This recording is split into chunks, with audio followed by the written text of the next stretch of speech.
Welcome to the Wisdom Path. Today's story is about something we all feel but rarely talk about deeply: our emotions. This episode is the first of a three-part series on emotional intelligence. You'll learn what EQ really means, why it matters more than IQ in many situations, and how to start mastering it step by step. Don't forget to subscribe so you don't miss the next two parts of this series. Let's begin this powerful journey of self-discovery.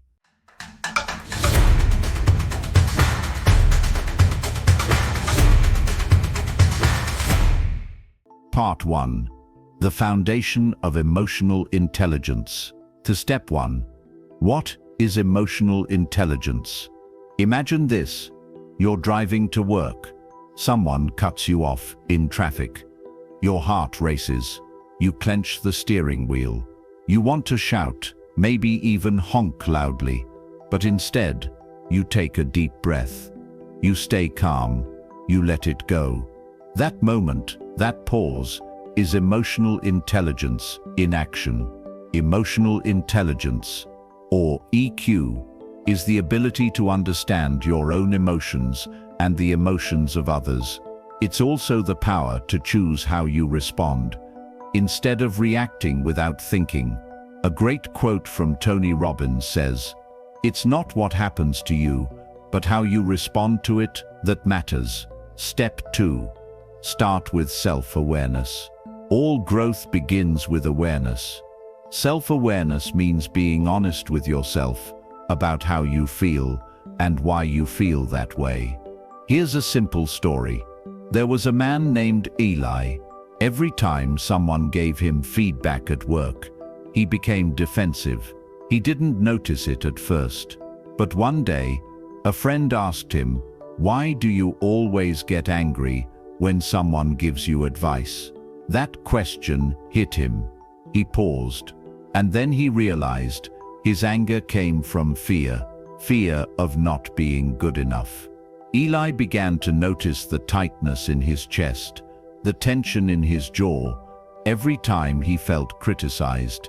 He started writing down his reactions. He called it his emotion diary. It helped him see patterns and slowly change them. Your turn. Try this exercise. Keep a journal for 1 week. Every evening, write down what emotions you felt during the day, what triggered them, how you responded. Awareness creates choice. Step 3. Practice mindfulness. Have you ever watched clouds in the sky? Thoughts and feelings are like clouds. They come and go, but you are the sky. This is the essence of mindfulness. Mindfulness helps you notice your emotions without getting lost in them. You don't push them away. You simply observe. You can practice mindfulness by taking 3 deep breaths before responding to something emotional, meditating for 5 minutes each morning, doing a body scan before sleep, noticing where you hold tension. Dr. Joe Dispenza once said, "You can't create a new future holding on to the emotions of the past." And it's true. Mindfulness is how we release those emotions. All souls. Learn the art of empathy. Let's shift from self to others. Empathy is not saying, "I know how you feel." Empathy is listening so deeply that the other person feels seen. A young boy once asked his grandmother, "Why do you always look into my eyes when I talk?" She smiled and said, "Because your eyes show me your heart." That's empathy. Seeing beyond words, listening with presence. Empathy builds trust. It heals. It connects. Next time someone speaks, try this. Don't interrupt. Don't judge. Just listen. And maybe ask, "Do you want advice or just someone to hear you?" You'll be amazed at how people open up. Let's recap the key lessons. Emotional intelligence = understand emotions, choose responses. Self-awareness = know your triggers, reactions and patterns. Mindfulness equals sign. Observe emotions without becoming them. Empathy equals sign. Listen with presence, not just ears. This is the foundation. Emotional intelligence is a skill. Like playing the piano or learning to swim, it takes practice. In the next episode, we'll explore how to regulate emotions during conflict, communicate clearly, and build deeper relationships. Don't forget to subscribe to The Wisdom Path. Let's grow wiser together, one emotion at a time. Part 2. Mastering Emotions and Strengthening Relationships. We'll go deeper. You'll learn how to manage your emotions, especially during stressful moments, and how to use emotional intelligence to build stronger relationships. Let's continue the journey. Step 5. Regulating emotions, staying calm in the storm. Picture a cup of water filled to the top. Now imagine someone lightly tapping it. The water spills immediately. This is what happens when we don't manage our emotional state. One small trigger can cause an overflow. Emotional regulation is about making sure your cup isn't always full to the edge. Let me tell you a short story. There was a teacher named Marcus. Every time his students misbehaved, he exploded. He yelled, slammed books, and felt ashamed afterward. One day his daughter said to him, "Dad, why are you nicer to strangers than to us?" That hit him hard. He decided to change. Marcus began pausing before reacting. He created a 3-step rule for himself. Take a deep breath, count to 5, respond, not react. It didn't work every time, but it worked more and more as he practiced. Slowly, his classroom and his home became calmer places. You can do the same. Try this in moments of stress. Step away for 30 seconds if needed. Drink a glass of water. Hydration helps reset your nervous system. Label your emotion. I feel angry, or I feel overwhelmed. Naming it helps tame it. As Brian Tracy said, calmness is a superpower. The calmer you are, the clearer you think. Step 6.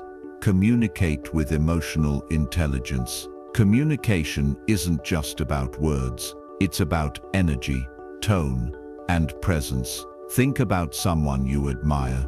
Chances are, they make you feel heard, seen, respected. That's the power of emotionally intelligent communication. Here's a quick example.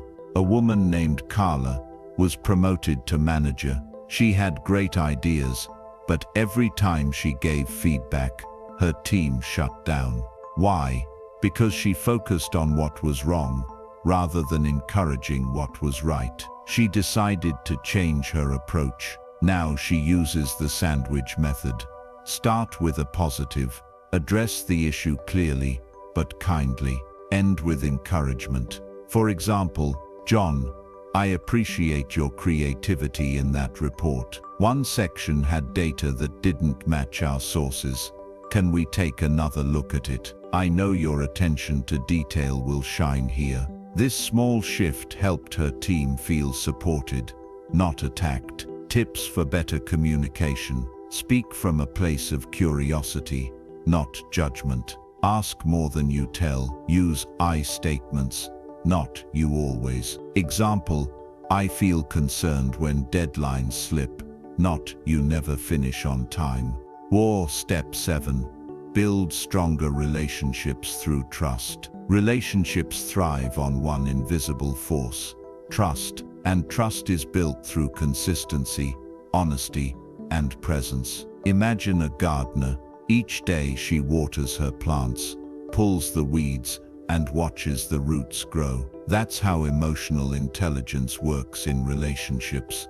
It's small, daily acts of care that build deep connections. Here's another real-life story. Two friends, Jake and Amir, had been close for years. But Amir began pulling away. He was dealing with depression but didn't know how to express it. Instead of asking what was wrong, Jake assumed Amir was being distant on purpose. They drifted apart. Years later, they reconnected. Amir said, "I just needed someone to sit with me without judging." That one sentence changed how Jake saw all relationships. He learned that presence is more powerful than advice. Sometimes, just sitting beside someone in silence is enough. So how can you build stronger relationships? Show up when it matters, not just when it's convenient. Be reliable. Do what you say you'll do. Celebrate others' wins and support them through losses. Emotional intelligence in relationships isn't about fixing people. It's about being with them. Bonus: the power of appreciation. Want a relationship hack? Express gratitude regularly. It might sound simple, but saying, "I appreciate you," or "thank you for listening," can transform a cold connection into a warm one. Start today. Send a message to someone you care about. Write down 3 people you're grateful for and why. Tell someone how they've made your life better. Emotions are contagious. When you radiate appreciation, others feel it, and they mirror it back. Let's reflect on what we've learned. Regulate emotions. Create space between feeling and action. Communicate clearly. Use kind words. Ask questions and listen deeply. Build trust in relationships. Water them like a garden with consistency and care. Show appreciation. It's a simple act that creates deep connection. These skills will not only improve your relationships, they will also bring more peace and clarity into your daily life. Don't forget to subscribe to The Wisdom Path. Part 3 is coming soon, where we'll explore self-motivation, how to grow emotionally, and how to deal with conflict with grace and wisdom. We're on this journey together, one emotion, one insight, one step at a time. Part 3, self-motivation, conflict, and emotional growth. In our final part, we'll go deeper into what drives us from within. Motivation, how to deal with conflict calmly, and how to continue growing emotionally throughout your life. Step 8, fuel your fire. Self-motivation from within. Think of a rocket. The fire that lifts it into the sky doesn't come from the outside. It burns inside. That's how real motivation works. Emotional intelligence helps us stop waiting for perfect conditions and start creating our own moment. Here's a story. Lucia was an artist. She waited for inspiration to paint. Some days she was on fire. Other days she did nothing. Then she heard this quote, "You don't wait for motivation, you act, and motivation follows." So, she made a rule. Every morning she would sit at her easel for just 10 minutes. No pressure, no expectations. After a month, her energy changed. She no longer waited for the mood. She created it. That's self-motivation, doing small things daily to keep the spark alive. Here are 3 tips to build it. Set clear goals. Know what matters to you, not just what others expect. Track progress. Even tiny wins build momentum. A checklist or habit tracker helps. Celebrate effort, not just results. Praise yourself for showing up, even on hard days. Emotional intelligence helps you connect with your why, the deeper reason behind what you do. Not alone. Step 9. Handle conflict without losing yourself. Let's face it, conflict is part of life, but how we handle it, that makes all the difference. Here's a metaphor. Imagine 2 people holding a rope, each pulling hard in opposite directions. The harder they pull, the tighter the knot becomes. But if one person loosens their grip, the tension fades. Emotionally intelligent people don't avoid conflict. They step into it calmly and focus on resolution, not victory. A man named Omar worked in a company where 2 departments always clashed. Instead of taking sides, he asked both teams one simple question: "What does success look like for you?" The answers surprised everyone. They had the same goal but different paths. That conversation changed everything. They found common ground. You can do the same. Focus on shared goals, not individual pride. Stay calm and speak slowly. Tone matters more than words. Use phrases like, "Help me understand your point of view. What can we both do to make this better?" The goal isn't to win, it's to grow stronger together. Step 10. Keep growing. Emotional intelligence is a journey. A tree doesn't grow overnight. Neither does emotional intelligence. Growth takes time, patience, and practice. But here's the good news. Your brain is always changing. Every time you choose to reflect, instead of react, listen, instead of argue, or pause instead of explode, you strengthen your emotional muscles. Let me share one last story. There was a woman named Hannah who had been told all her life that she was too emotional. She tried to hide her feelings, thinking that made her strong. But one day, during a workshop, she realized that emotions weren't weaknesses, they were signals. She began exploring her triggers, journaling, and even practicing meditation. Over time, she stopped fearing her emotions. She started using them like a compass, guiding her toward truth. Now Hannah leads emotional intelligence trainings, helping others understand what she once hid. Here are simple ways to keep growing. Ask for feedback regularly, from friends, partners, or co-workers. Reflect weekly. What emotion showed up most for me this week? What triggered it? Keep learning. Read, listen to podcasts, or join a supportive group. Emotional growth isn't about perfection. It's about becoming more aware, more compassionate, and more present. Final reflection. Your emotional compass. Let's take a moment to reflect on this journey. Emotional intelligence is not just a tool, it's a compass. It helps you navigate the storms of stress, the fires of conflict, the joys of connection, the silence of self-reflection. When you master your emotions, you don't become emotionless, you become empowered. As Denzel Washington once said, ease is a greater threat to progress than hardship. Emotional intelligence gives you the strength to face discomfort with clarity and courage. Final summary of the three-part series. Let's recap everything we've covered. Part 1. What is emotional intelligence? Self-awareness, mindfulness, empathy. Part 2. 5. Regulating emotions. 6. Effective communication. 7. Building relationships. 8.